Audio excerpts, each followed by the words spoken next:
Welcome to another episode with Truth and Life. I'm Johnny Sanders, and today we're going to discuss empowering leadership. So sit back, relax, let's have a good time and have a good discussion, okay?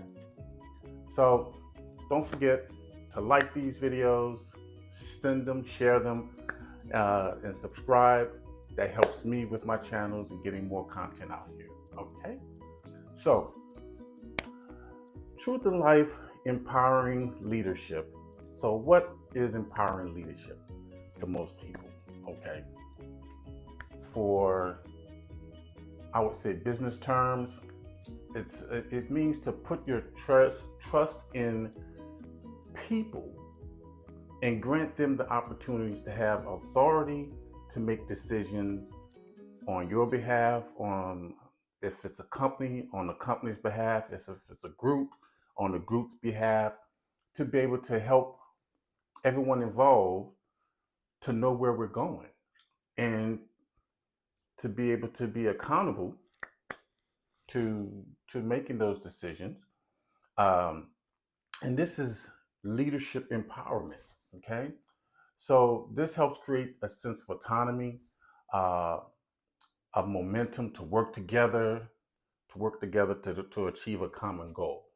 Okay, um, and definitely empowerment leadership is indeed a powerful approach for boosting and efficiency and retaining people that you have given this authority to, and then giving them and making them feel empowered, having a voice is more important than you realize.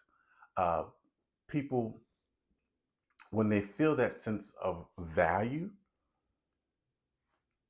you don't have, it's something you can't buy. It's something that just kicks in, where people is like, you know what, okay, I'm going to do a little more automatically in their heart. Their true value system makes them want to do more. Okay, so let's talk about how increased motivation can take place. These are going to be tips and guidances to help you grow in leadership. Okay, so empowering leaders will basically help inspire team members by giving them, again, authority and ownership over whatever task you've given them to do. Okay, they will receive a sense of ownership, and this will motivate them to do a great job, to perform well, because they want to perform well and give their best. You know, it makes them feel personally invested in the success of whatever that project is. Okay, so the next I would say is fostering innovation. When people feel empowered, they are more likely to think creatively wise, right? They will use their cognitive thoughts and thinking, um, what they bring to the table. Okay, and that's what makes it a beautiful thing. It gives the project a stronger purpose, because you're going to get ideas and creativity from people that um, are thinking differently than you may have thought of, and that's always a good thing. So empowering those leaders encourages innovation and creating a culture where um, it should be a safe place to take a risk and experiment with different approaches without being judged, criticized, put down, downcasted. That's a very important thing, leaders, people that are in charge, people that are trying to encompass others to help them achieve a goal, right? You have to make it a safe place for others to voice their opinion. And I'm saying it this way because so many leaders that I see, that I've worked with in the past, they fail to do this. And then they wonder why people leave. or they wonder why people are not voicing their opinion, or they wonder why they're not getting as many suggestions as they thought they would, because they're excited in their own head. Oh, this is going to be great. I'm going to do X, Y, and Z, and then they're going to do A, B, and C, and none of those happen. None of those happen. So leaders, pay attention to that. So next, I would say um, problem solving skills. All right, you want to be able to share some examples um, of your personal experiences as a leader, what you've been able to face and overcome, um, dealing with certain obstacles. Basically, this is going to encourage those team members to take initiative and solve problems on their own when you give them some different examples that you have faced. Okay. And it also makes them feel like, okay, well, if she had these obstacles and overcame them, I can achieve them. If he had these difficulties and faced these different obstacles and overcame them, this is what he did to overcome. So um, they take that and you allow them to go and run with that, right? So this helps to build their confidence and strengthen their problem solving skills, right? And it gets them to think in the mindset of what you normally would do and say, hey, um, I'm gonna go on and try that, or I wonder if I can do this, and this will also help them to function and flow self-sufficiently for the long haul, because you want to keep building them up and strengthen them. Next, I would say, as you come up with ideas, you want to improve on collaboration. Um, you may, as a leader, project manager, owner, have something already in mind and in store. What you want to do is present your project idea before the group and say, hey, this is what I'm working on. I want to be able to get your input because I'm going to need your help on your thoughts or ideas. You want them to feel comfortable in sharing their ideas and work together as a group towards a common goal. Excuse me. Um, so this is going to help strengthen the team camaraderie, building stronger teamwork, and the collaboration will produce a greater outcome. Okay, for the whole entire project that has been presented to everyone. All right. So the next, I would say, in promoting this collaboration of teamwork, you want to basically foster a culture of trust.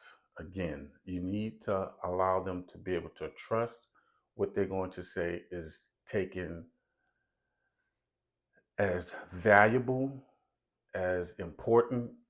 You want them to be respected and feel that they have the same mutual support as everyone else.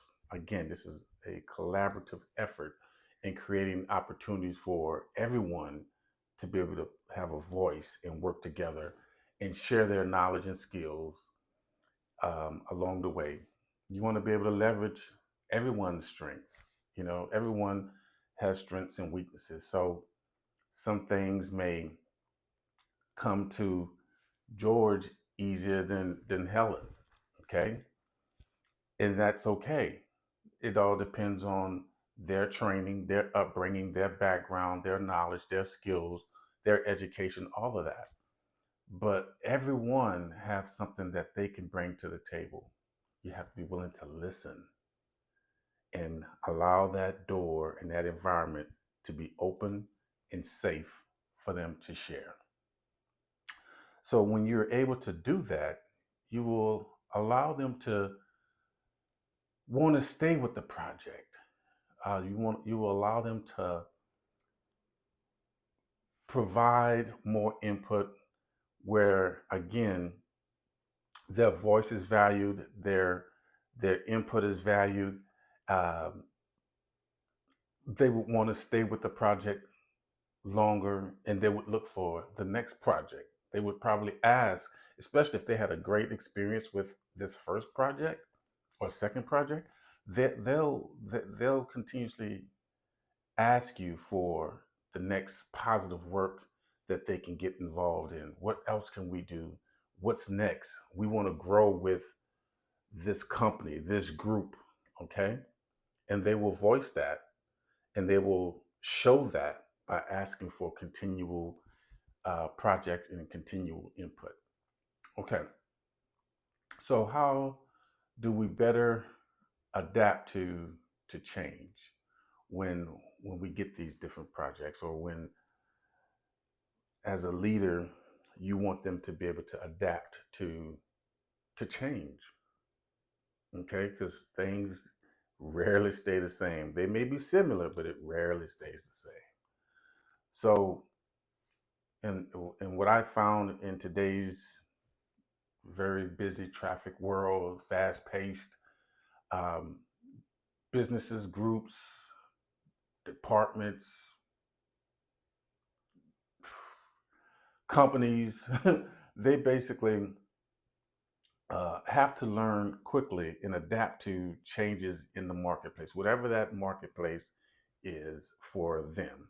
Um, it's important for that organization to empower leaders to help their team navigate through these types of changes and allow them to be more effective, um, and foster again a culture of flexibility. Don't make them feel stagnant and feel that they can't move forward or they can't voice their opinion. That's what good leaders do. They adopt and prepare their team members, their team players, to prepare for change. And it's okay when things change. Change in business, to me, is a good thing. It speaks growth. It gives opportunity for growth. It gives an opportunity for doing things in a better way, a better light, fostering the voice of the people to speak what they think, and making those cognitive thoughts function in a positive way. So there can be more ideas that are brought to the culture, or that are brought to the environment where people can thrive and contribute and to do their best work, right? So you want to be able to invest in empower leadership practices along the way to boost efficiency, working with good people, attentive thinking, and learn long-term success. So that's what I see, uh, and have experienced in my world of business. So the next thing I would say is we want to basically give an environment where empowering leadership also strengthens characteristics. Okay, so we want to have several traits and behaviors that you want to be able to sharpen and prepare for the opportunity to think more, to think better, to grow. Um, you want to be able to, I would say first, let's start with trust. That's important. Okay. Trust is very important. Um, as a leader, as a speaker, as a manager, as an owner, it starts with you first. And you have to show and trust the people that you are speaking to, relying on for help and support, to make decisions, and help them feel a sense of ownership in whatever that particular project is. So they may be able to work um, as a delegate. I've been a delegate in multiple projects where I was the um, CIO, uh, Chief Information Officer in IT. I was the delegate of the CIO, which was a huge responsibility, and I relished in that opportunity. because it was a multi-million dollar project that was allowing me to be the leader, and they gave me specific ideas of what they wanted to accomplish, and then they trusted me to come up with my own thoughts and think on how can we move this project to where it is a success. And using my past experience, I laid out different project management type of rules and regulations and scores, and that helped me because I had a structure, I had organization, and I had timelines of what I was going to be able to do for this particular project for the company. I wasn't micromanaged, which was a beautiful thing because I hate being micromanaged. Because if you're going to micromanage me, then you might as well do it and do it yourself and do it the way you want it done. So that way you can feel comfortable. But that's a trust issue in that particular person. And that's not the best leadership. Okay. And secondly, in my trust in this particular project was communication. Communication is very important, very strongly needed and required because um, it's a fundamental to help with any position, any project to go essentially well. Okay, um, you want to be as a leader, as a communicator, as transparent as possible, open and sharing information with not only your team members, but if you in this particular case, I'll speak on. I had executives to report to. Again, I was a delegate of the CIO, so I had to share the information on a weekly basis on the status of the project, where we're going on the project, if there was any hiccups within the projects that cause any issue or a delay, because you stuff is always going to come up that you didn't foresee. Okay, so it's best that you share these concerns and feedback with especially my leaders is what I had to do, so they can have a clear direction and I can receive constructive feedback from them, guidance from them. Okay, this is what I've shown you is going to be a problem, or if we don't correct certain things up ahead that I foresee, it's going to basically derail or stop or hinder or bottleneck the project, right? So that communication um, and transparency is very, very important. It's essential to helping the leaders above me trust, here we go again, my leadership, and see that I'm communicating well and providing this information on a timely basis. It helps the executive team members understand where I am, understand where the goals and priorities are, and if there are any challenges, these are the challenges, and I'll need your help if I can't do it myself, or if I don't have authority to make certain changes. I'll need that leadership to make those changes for me, um, so that way we can move forward with the project. And that again speaks of very good teamwork and transparency, um, where positive feedback and dialogue will be presented in a positive way for myself and for my executive leadership, right? So support, support from my executive team members and leadership is again very important, especially when you have been a delegate or delegated to do certain things on behalf of the ownership or the executive team or the leaders or the managers, whatever their title is. Um, and it's good for them to provide good resources and guidelines and encouragement that they know that I'm going to face with this certain project. So this project, I was asked to be responsible for and moving, migrating applications from one platform to another. I couldn't just do a lift and shift everything. Some things, so many of our projects and our applications were customized. And when I say customized, we would get something, software out of the box, take it, put it on our system, and then programming would take place behind the scenes. And in the programming, we would have put in certain security uh, functionalities. We would put in certain gateways for certain departments.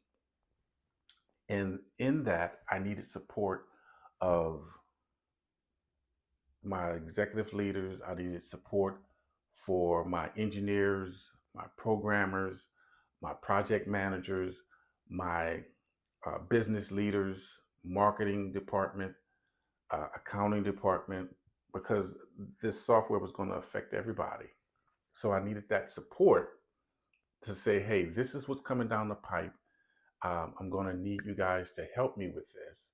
And by doing so, we'll be able to get this accomplished and get it accomplished in a relative uh, good time frame of what we believe that that time frame was going to be. So that was helpful to me. Now, my next point is encouragement for initiative.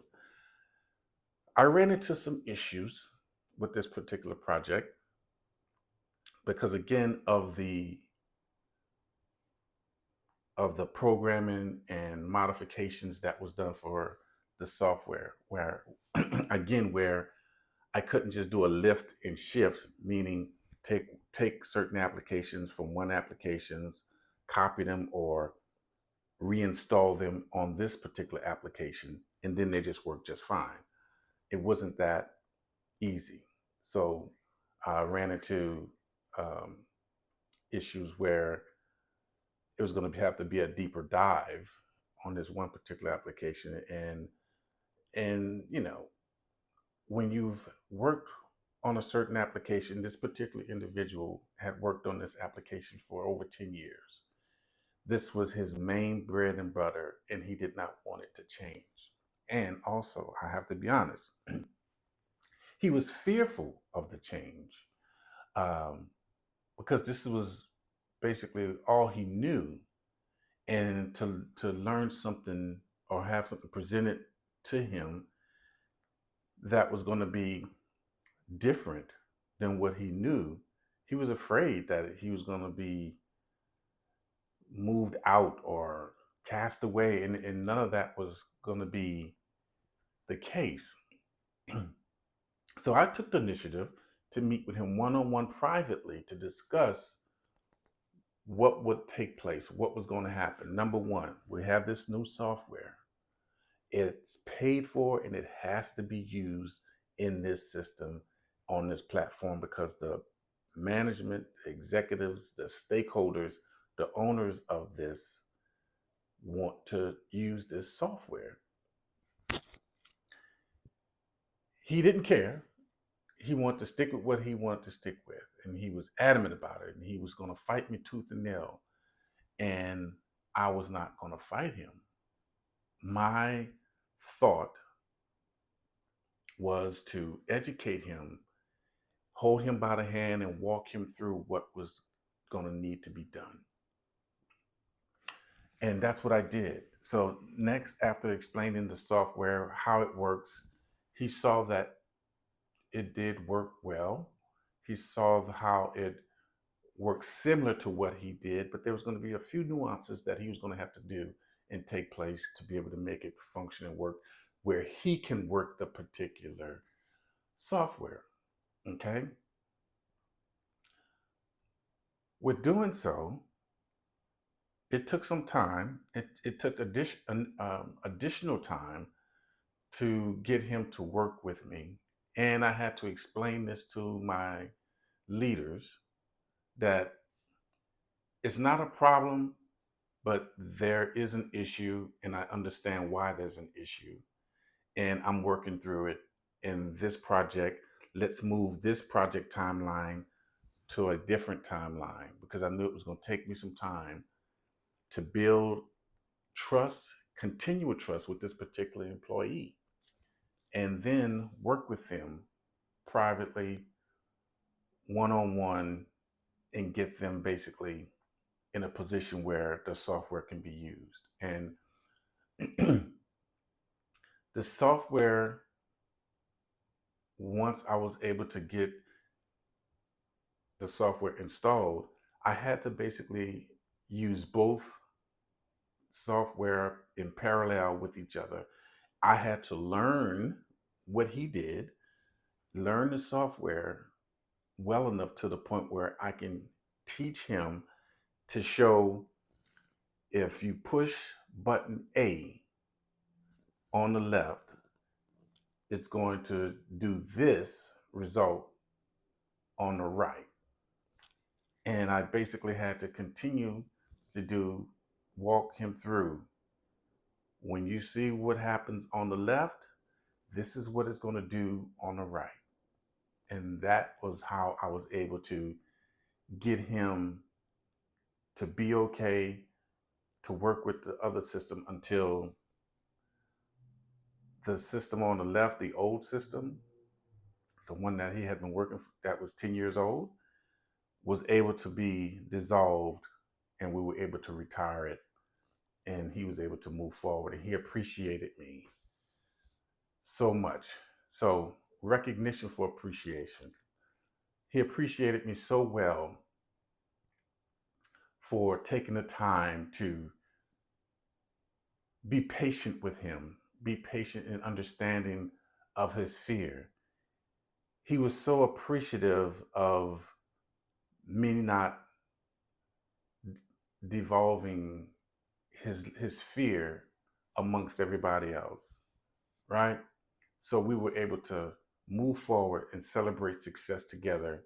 Um, he shared a good report with the executives to show me appreciation and acknowledgement for all of the hard work that I put in, and the gratitude was immensely respected and reciprocated, um, as a team member. You know, because I looked at him as a team member, not just as someone that was um, being difficult or challenging. I get it. I understand. It is a challenge. So um, that was a great project and opportunity for me in that particular case. In, you know, the recognition for appreciation was greatly appreciated on my behalf. Okay. Next, when there's the need for delegation, right? So, as a leader, you need to delegate certain tasks um, and responsibilities, you know, to extend your hand, to extend your arm, to effectively create um, a successful task that that is before you, before me. Um, Delegating certain tasks um, for, let's say, project managers, you know, it strengthened the project. It allowed them to go in and do the things that they were good at, and gave them the ability to be empowered, to be entrusted with things that I needed to have done on my behalf, as far as timelines and tasks that I needed other team members to work on as it trickled down. Um, and it provided opportunities for growth and development, to where this one particular project manager that I worked with, he was new to project management. So I basically had to train him up and grow him up to where um, the level of quality of what I was used to and what I needed from him on this large multi-million dollar project. So I worked closely with him as well, gave him tasks as a project manager and say, okay, go and do this. So he would go and be responsible for um, going and getting task information, bringing back certain information to me, and getting timelines of what could be done in this particular time period. And voila, it was a great working project again, and it allowed him to have accountability. Okay, accountability for him to hold himself responsible and other team members that he was tasked to basically help with working together to achieve these goals and tasks for this particular project. And I tried my best to keep things um, very clear, very clear of expectations for specific days. Sometimes there was daily tasks that need to be done. So I was very clear on those tasks, and then certain tasks that need to be done on a weekly basis. Okay, having those tasks set out and those goals set out and clear communication was helpful. So when certain things need to be brought back to me, he was able to give me positive feedback. This is where we are. The project was going well. The project was on track. That's always important. And we were able to achieve uh, great goals in this. Okay. So by embodying all these characteristics that I just shared with you, it empowered me as a leader to create a positive environment for working, presenting a good culture so tasks would be able to be met efficiently. We worked together like a smooth train, actually, to be honest with you. And it was fun. I try to make my projects fun because work is work. It had, there's no getting around it. Having to be able to do certain things is part of, you know, my responsibility. So making it fun also made it engaging. So others were able to, hey, Johnny, I was able to complete this task. What do you have for me next? Again, that cognitive thinking, once they felt a sense of accomplishment, once they felt a um, sense of valued person in this task that they were given, they were willing to do other things, um, and it made it a good work environment because the bottom line is I empowered them to achieve their full potential. Okay, so next I would say um, let's talk about empowered leadership model. So what is an leadership model? Basically, it's a framework that guides leaders into adopting a positive environment where people can feel empowered again, um, and take initiative and make decisions on their own and contribute their best ability to provide and produce their best work, right? While this is a model that varies depending on the project, um, it helps with providing people with great vision and values. Vision and values. Now, what that means also is these leaders will begin to see things clearer, uh, and it's up to, and again, I'll use myself, it's up to me to help provide a clear vision, and set specific um, values along the way, as a guidance, right? so that way they'll feel comfortable knowing that they're doing what I would ask them to do. Along those lines, making sure that when I give them that vision, I communicate that vision well enough till they understand it and be able to take it upon their own self, their own thinking, their own minds, and align their gifts and talents up with the effort to to perform that specific uh, task, that specific purpose, that specific goal that we want to be able to do. Okay, so in this leadership model, again, I can't speak of it strongly enough, is trust and respect. Trust and respect goes a long, long way when you're able to get that. It's a core um,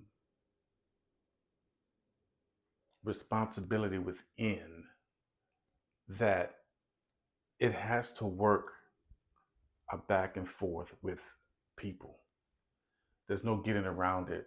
Once you're able to attain that, again, it's more valuable than money. Um, and you will help people to think in the best interest of the task and the best interest of the project to basically make decisions and take ownership of the work that has been given. They will demonstrate and respect others. Their abilities will show, will come out that maybe they didn't even know or didn't even think about, right? Um, their mindset, their perspectives on that particular task or project will be able to be um, thought of and thought out to where, you know what, maybe I didn't think about it, but it will also help with their contribution. Their different mindset, their different perspectives will allow them to contribute in a way um, that I need them to do, right? And that's always a wonderful thing because, again, it creates a good culture um, and it shows mutual respect for me and it shows a mutual respect and trust for them. Okay. And that's how it starts and builds. And you have to have that.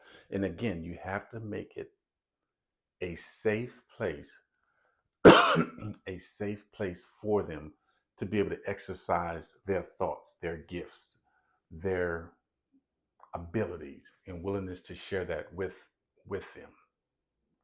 Next, I would say empowerment and autonomy. And autonomy is independence. Being able to have this leadership model of independence, again, with trust and kicking that trust element into place where they feel empowered to basically make those decisions and have the authority. And if they need to delegate, they will be able to understand the task at hand. They've already learned, adopted, and believe in the trust value that I have given them. So they will take responsibilities on their own and share that with whoever they have given delegation to as well, and accountability, and make sure that they provide um, a good status report back if they run into any issues. This will help um, them to learn the value of communication. Here we go again. Um, and it will allow them to respect the task at hand. And if there are any resources or support that is needed, they can comfortably come and ask, hey, I need some help with whatever they're tasked with. You know, in my particular case, um, the project manager that I referred to that was a success, he ran into an issue where he needed some additional laptops. He was short, but he didn't have the authority to request laptops. I did. So he came to me to say, Johnny, hey, this this department has 20 employees. We only had a count of 14. So I had to order 6 more laptops, get them configured, get the software downloaded, installed on it, get the software uh, configured the way that it need to be configured, the gateways, the access codes, and all of that for security purposes that that particular group had permission to go to. Those laptops had to be configured. Once they were configured, boom, it was issued to those particular employees. Now, in the meantime, the employees that didn't have the new laptop just worked as business as usual until we were able to get those particular laptops configured and shared with them. And again, trust, communication, feedback was basically something that was needed. Now, in this model, I want to talk about coaching and development because in this project experience, once we got to a certain point, a certain place, I had to do some coaching. Okay, I had to coach um, accounting members how to use this particular accounting software. And so, what I would do is do training exercises like a lunch and learn for them on a weekly basis until we were able to get everybody comfortable. Okay, so um, what I was able to do is show them the accounting software, put some SOPs, standard operating procedures, in place with this new software as a guideline, as a guidance to say, hey, this is what you're going to be able to do with with this particular software. It's going to help you. This is where you're going to go to find your general ledger. This is where you're going to go to create balance sheets. This is where you're going to go to get your total amounts of debits and credits of what has been paid, what hasn't been paid, and so forth and so on. Um, this helped the team members. This helped me. Um, again, be involved and also allowed me to grow as a leader and also share this new wonderful software that was a success for the department, right? And I was able to provide feedback to my executive leaders that I was responsible for, of where I was able to present the software and share with them. Now, the accounting team, what I wanted them to do was also feel comfortable, provide feedback, like a survey of their experiences with working with the software. And I took those in and shared this information with the executive leaders, which helped with guidance of, again, maybe things that I didn't think about or certain things that was configured for this accounting software that, hey, this would be a good idea if we were able to view financial reporting for the month for this department as well as Department A, Department B, Department C, and then also let's rationalize, help with the marketing and also what products are working well. Now, they would be able to show this financially of what people are buying or what has been spent and has been a great seller. So that type of feedback was very much welcomed on my behalf.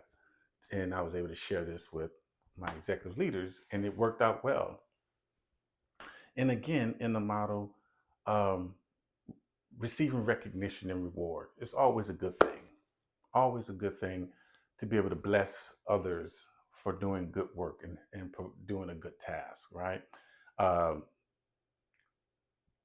Identifying their good hard work and achievements and their contributions and being able to celebrate success together. I love to be able to celebrate success, um, with a lot of stuff, not just work, but being able to accomplish different goals. You know, being able to accomplish, if your goal was to ride a bike, to go hiking, to learn how to swim, to go camping, to go skydiving, to go zip lining. Some of those goals, some of them are fears that you are overcoming. Jumping out of a plane, right? Um, Parachuting is, it's been something that's a personal goal, and you want to be able to celebrate it when it happens. You want to be able to shout it from the rooftops that, hey, this is what I was able to do, even, and it just was for you. And that's going to make you a better person.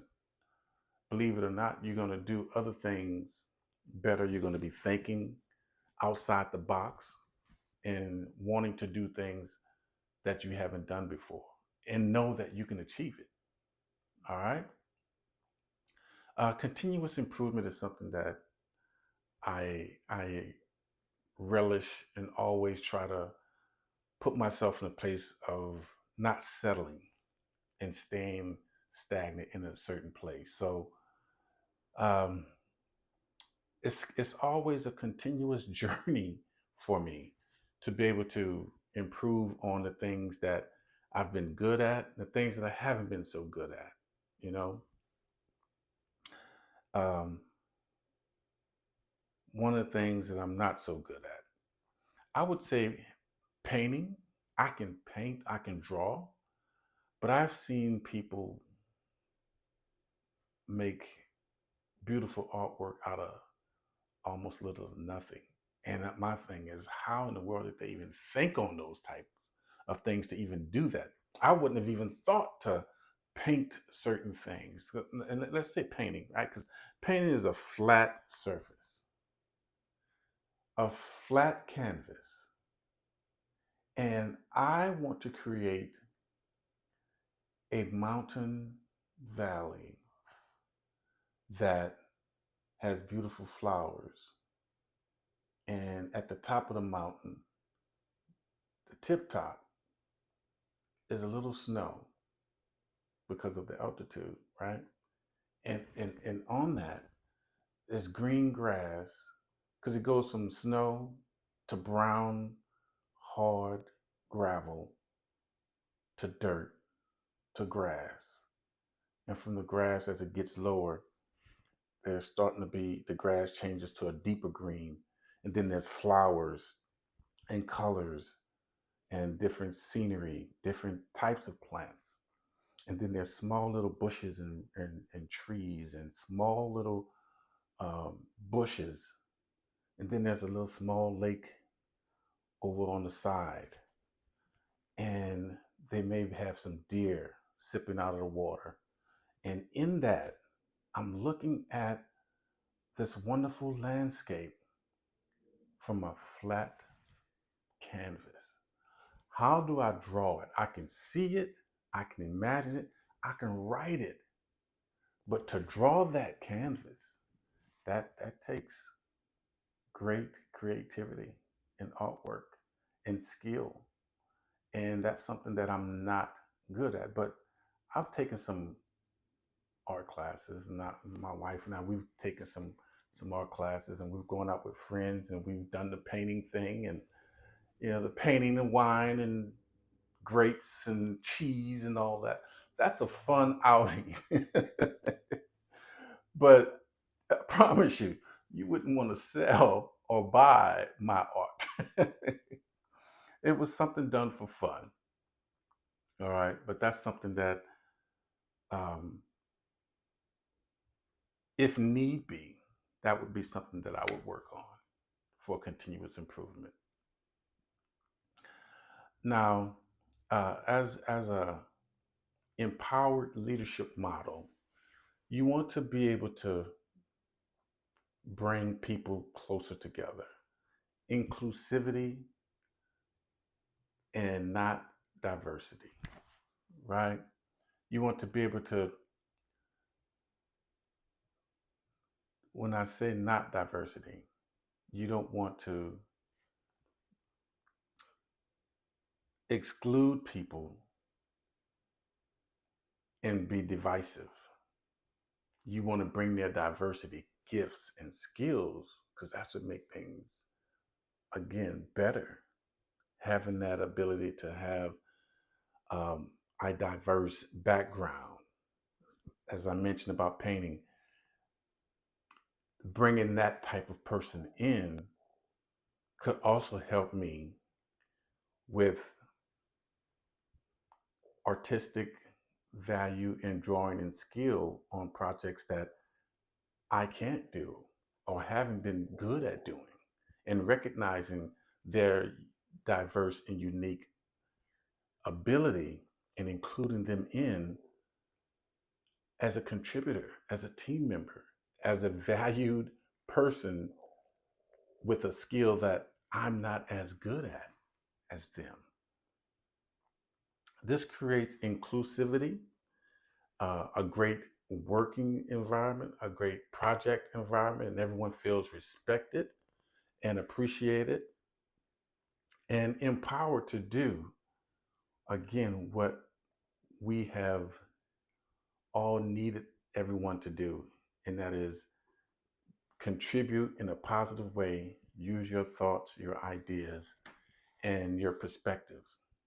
And by embracing this empowered leadership model, leaders can create a culture where individuals, okay, feel empowered to take ownership of their work, of being able to collaborate, bringing in their uh, diverse ideas and allow it to be effective and effective in a way to achieve a collective success, goal, project, and prosperity. Okay? So, one of the things that I enjoy doing is empowering team members and empowering others and giving them the mindset that, you know what, you too can do it. You too are valuable. You too are great, better than you give yourself credit for. So I try my best to provide them the autonomy, resources, support, encouraging words, uh, allow them to think for themselves and to give them the authority within themselves to take initiatives, make decisions, and contribute to specific projects. And again, how do I do that? I delegate responsibilities. I provide resources and support for them. I encourage them to be creative. I, when given a chance, if I have the opportunity, pour into them where they can see themselves growing.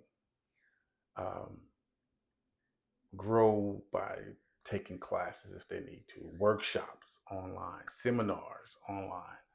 Um, if need be, I would give them certain assignments where they can grow in their own gifts and do well, right? Um, as they grow, I'm one of the big woohoo. Let's congratulations, way to go, um, and show them appreciation. And as I recognize them verbally, I may just say thank you. I may just say great job. I may just say, you know what, I couldn't have done this without you. Thank you. And if put in position, if there's a way to do it monetarily, provide them with a project or a bonus or a gift of some sort. Okay? That's what I do. So I also lead by example. I pride myself on trying to be a good leader, family, friends, home, groups, church, school, work, wherever I am. I try to be a good person, a good leader to be able to demonstrate good leadership, trust, and respect to other people. Empowering, through ownership is something that I've done well and that I share with others, with team members, and also to help allow them to know that they can contribute in a way that is going to show and they're valued and allow them to just do well and be well, right? So, and I empower my team members to basically show and bring their great gifts and to encourage them to basically do their best work and be motivated to perform high teamwork and achieve the goals that we have, the task at hand, and we all will be successful. We all will be doing a great job. So, thank you again. This has been a great discussion regarding empowering leadership, and I thank you for listening. I thank you for sharing. Please hit the like. Please subscribe. And again, let's go be good, everyone, and let's dare to be great. See you next time.